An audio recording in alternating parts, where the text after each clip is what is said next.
편입 수학에 대해서 한번 알아가 보도록 하겠습니다. 우선 지금 보고 계시는 분들 중에서도 자연계 편입이 치트키다라고 이제 듣고 시작하시는 분들이 계실 것 같아요. 제 개인적인 생각으로는 이 말은 완전히 틀렸다고 생각을 하는데 그 이유에 대해서 한번 알아가 보도록 할게요. 이제 우리가 고등학교 때도 한번 생각을 해보면 항상 문과가 이과보다 많거든요. 이게 이제 편입에서도 똑같은데 편입 수학에 대한 진입 장벽 때문에 인문계 편입을 준비하시는 분들이 자연계 편입을 준비하시는 분들보다 훨씬 더 많습니다. 하지만 대학교의 모집 인원을 생각을 해보면 자연계 모집 인원이 인문계에 비해서 훨씬 많습니다. 뽑는 사람은 엄청 적은데 지원하는 사람은 많으니까 지금 보시는 것처럼 이런 경쟁률이 발생을 하게 됩니다. 이제 건국대학교 경쟁률을 들고 왔는데 왜 건국대학교를 들고 왔냐면 편입을 준비할 때 상위권만 준비하시는 분들도 계시고 중하위권까지 준비를 하시는 분들이 계세요. 근데 상위권을 준비하시는 분들이나 중하위권을 준비하시는 분들이나 공통적으로 이제 쓰는 학교가 건국대학교입니다. 그래서 건국대학교는 보통 편입의 이제 척도라고 생각을 하시면 돼요. 그래서 건국대학교 편입학 경쟁률에서 이 위에 캡처는 공과대학 경쟁률이고요. 이 아래는 인문대학이죠. 인문대학에서 가장 이제 경쟁률이 높은 곳이 어디냐면은 지리학과네요.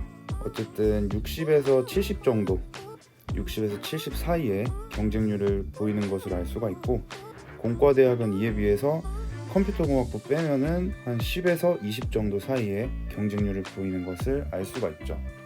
그래서 이런 것 때문에 자연계 편입이 인문계 편입보다 합격률이 높게 됩니다.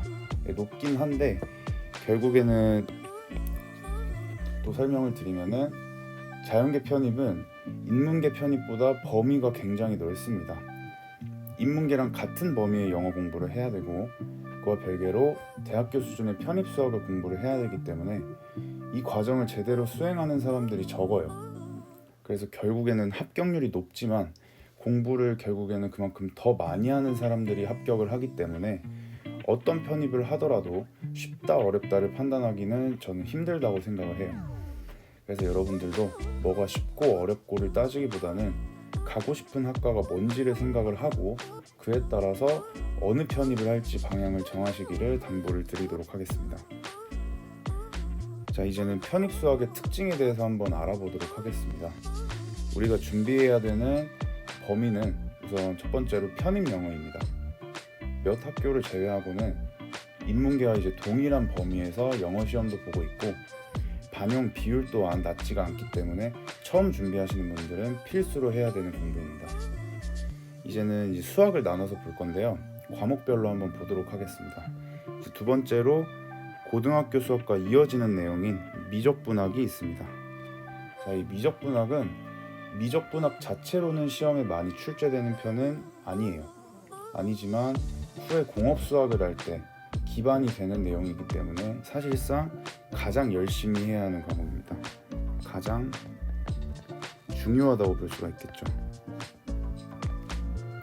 그 다음에 두 번째로 수학 과목 중에 선형대 수학이라고 있는데 이 과목은 특이하게도 미적분학이나 공업수학과 연결되는 내용들이 거의 없습니다. 하지만 상위권 학교인 서강대학교, 그 다음에 성균관대학교, 한양대학교에서 고난이도 문제로 많이 출제가 되고 있습니다. 그래서 상위권 편입을 목표로 하시는 분들은 필수적으로 잘 해야 되는 과목이겠죠. 선형대 수학은 키포인트가 상위권 편입을 위해서 필수적으로 해야 하는 과목이라고 볼 수가 있고, 이제 세 번째로 공업수학이 있습니다. 공업수학은 실제로 우리가 대학교를 가서 가장 많이 사용하는 내용이기 때문에 시험에도 그만큼 가장 많이 출제가 되는 과목인데요. 또 공업수학 2 같은 경우는 중앙대학교 공과대학을 합격하기 위해서 꼭 해야 하는 과목이기도 하고요. 그래서 공업수학 시험에 가장 많이 출제된다.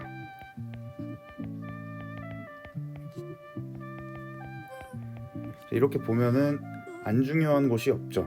상위권 편입을 위해서는 선형대 수학이 중요하고, 미적분학은 전체적으로 기반이 되는 과목이기 때문에 가장 중요하고, 공업수학은 문제가 그만큼 많이 출제되기 때문에 결국에 문제를 풀려면 공업수학을 잘 해야 되겠죠.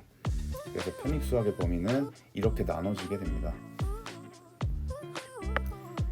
자, 그러면은 우리가 예전에 배웠던 수능수학과는 차이점이 뭘까 한번 비교를 한번 해보도록 하겠습니다. 자, 수능수학은 범위가 굉장히 좁습니다. 여기 보시면은 중등수학, 그리고 수원, 수투, 그리고 선택과목 1개, 이렇게 범위가 형성이 되는데요. 이 범위는 사실 편입수학의 범위에 비해서는 저는 개인적으로 한 10에서 20% 정도 뿐이라고 생각을 해요. 범위는. 그렇지만 변별력을 시험에서 가져야 되기 때문에 이 수능수학의 난이도는 굉장히 높다고 볼 수가 있겠습니다. 여기서 난이도가 높다는 것은 단순히 이제 계산이 복잡하다거나 내용이 어렵다 뭐 이런 거는 아니고, 사고력을 필요로 하는 문제가 많기 때문에 난이도가 높다고 볼 수가 있겠어요. 그래서 필요한 역량이 이렇게 사고력이 굉장히 중요한 시험이고, 이와 비교했을 때 편입수학은 범위가 굉장히 넓습니다. 그리고 4학기 동안 배우는 대학수학 범위이기 때문에 내용도 당연히 수능보다는 훨씬 어렵습니다. 하지만 그에 맞게 문제들의 난이도는 비교적 좀 낮은 편입니다. 그리고 사고력을 요하는 문제들이 있긴 있지만 합격을 좌우하지는 않습니다. 이 시간을 보시면은 수능 수학은 30문제에 100분을 주죠. 근데 편입 수학은 일반적으로 이보다 적은 시간에서 풀어야 하기 때문에 편입 수학을 잘 하기 위해서는 필요한 역량이 빠른 계산 실력과 이 넓은 범위를 알아야 되기 때문에 암기력 또한 필요한 역량이라고 볼 수가 있겠습니다.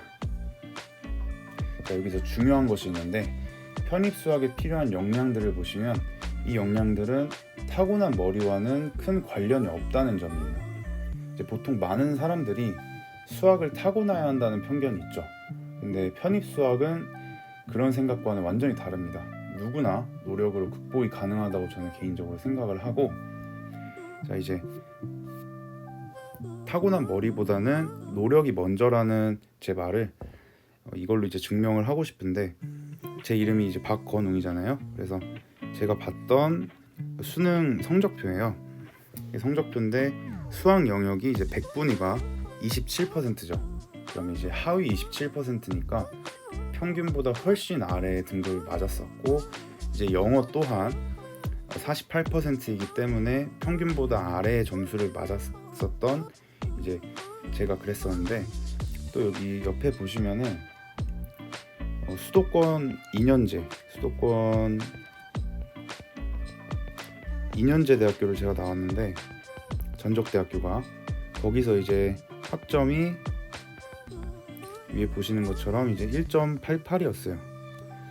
그러니까 저는 편입을 준비할 때 수능도 6등급, 5등급이었고 가서도 공부를 아예 안 한 학점이었기 때문에 아무런 베이스가 없었다고 보시면 될 것 같아요.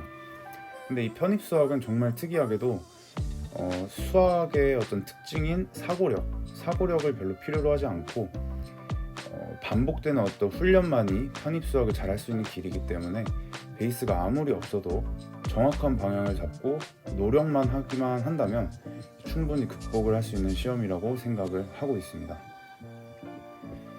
자, 그러면 앞으로 어떤 방향을 잡고 공부를 해야 될지 한번 말씀을 드리도록 하겠습니다. 첫 번째로, 시험 범위가 너무 넓기 때문에 이 시험 범위를 극복하기 위해서 지엽적인 개념은 과감하게 공부하지 않습니다.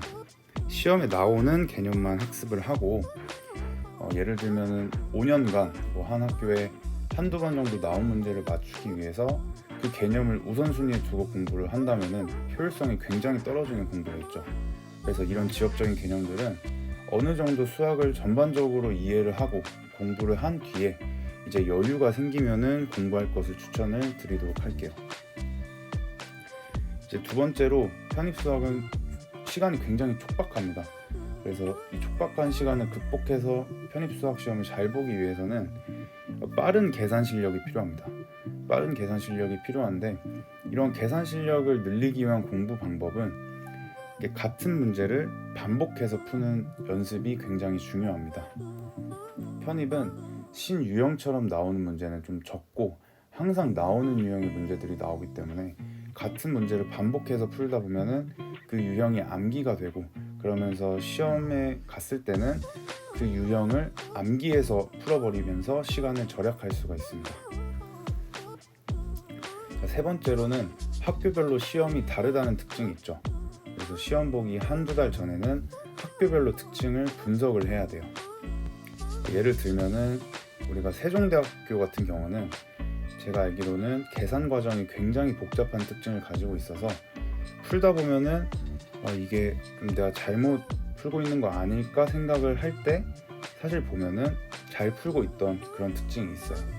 그래서 세종대 같은 경우는 그런 특징을 알면은 헷갈리지 않고 계산을 그대로 하면서 정답을 맞출 수가 있기 때문에 유리하게 시험을 볼 수가 있고, 건국대학교 같은 경우는 몇 문제는 엄청나게 어렵고 그리고 나머지 문제는 쉬운 이런 특징을 가지고 있다 보니까 건국대학교를 가기 전에 어려운 문제는 과감하게 버리자, 그리고 쉬운 문제만 풀고 영어를 풀자, 이런 방향을 잡고 갈 수가 있기 때문에 학교마다 특징을 알고 있다면 문제를 풀 때 더 유리한 위치에 있을 수가 있겠죠. 네 번째로 저는 가장 중요하게 생각하는 방향인데, 어디까지나 우리가 공부하는 수학은 학문인 수학이 아니고 입시 과목입니다. 그래서 수학을 좋아하는 대부분의 사람들은 공식을 좀 증명하고 유도하고 탐구하는 그런 과정을 되게 좋아하고, 또 공부도 마찬가지로 그렇게 하시는 분들이 많아요. 근데 편입 수학은 아주 현실적으로 생각을 해보면 서술형 문제가 없어요. 그리고 대부분이 객관식인데 객관식 시험들은 허점이 있습니다. 주관식이 아니기 때문에 우리가 풀지 않아도 분명히 답을 맞출 수 있는 그런 문제들도 굉장히 많아요, 생각보다. 그래서 철저하게 시험 관점으로 편입 수학을 접근을 해야 돼요. 이런 탐구, 유도, 증명, 이런 비효율적인 공부 방향은 우리가 어차피 최종적인 목표는 합격이잖아요. 그 합격과 거리가 멀어지는 방향이기 때문에 항상 우리가 시험을 준비한다는 사실을 잊지 않아야 됩니다. 자, 이제는 자주 받는 질문들과 그에 따라서 영어의 중요성을 말씀드리도록 하겠습니다. 편입 수학만 준비해서 갈 수 있는 학교는 이렇게 7개 대학교가 있어요. 남자분들은 5개 대학교겠죠. 전부 좋은 학교들이지만 보통 편입을 준비할 때 목표로 잡는 학교는 서강대, 성균관대, 한양대라고 불리는 서성한이겠죠. 네, 이 학교들의 반영 비율은 옆에 보시면은 거의 50대 50이죠. 한양대만 1차는 이제 60대 40으로 영어가 40%인데, 결국에는 상위권을 목표로 하는 친구들은 수학과 영어를 둘 다 잘해야 되고, 실제로 제가 개인적으로 생각을 하기에 자연계 편입생들 중에서 결국에는 12월에 가면은 수학은 기본적으로 다 잘하죠. 어느 정도 성적이 나오는 친구들 기준으로 봤을 때 결국에는 시험 볼 때 어디서 차이가 발생하냐면 바로 편입 영어 성적으로 차이가 발생합니다.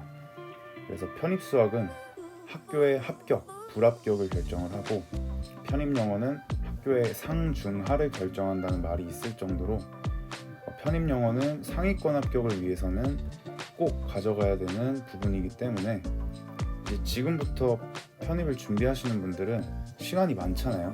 이제 3월이니까. 그러면은 편입 영어도 같이 준비하는 방향을 잡으시는 게 가장 베스트라고 생각이 듭니다. 자, 이제 영상은 여기까지고요. 이 영상을 통해서 여러분들이 편입 수학을 알고 또 올바른 방향으로 학습하시기를 바라면서 이제 마무리하도록 하겠습니다. 감사합니다.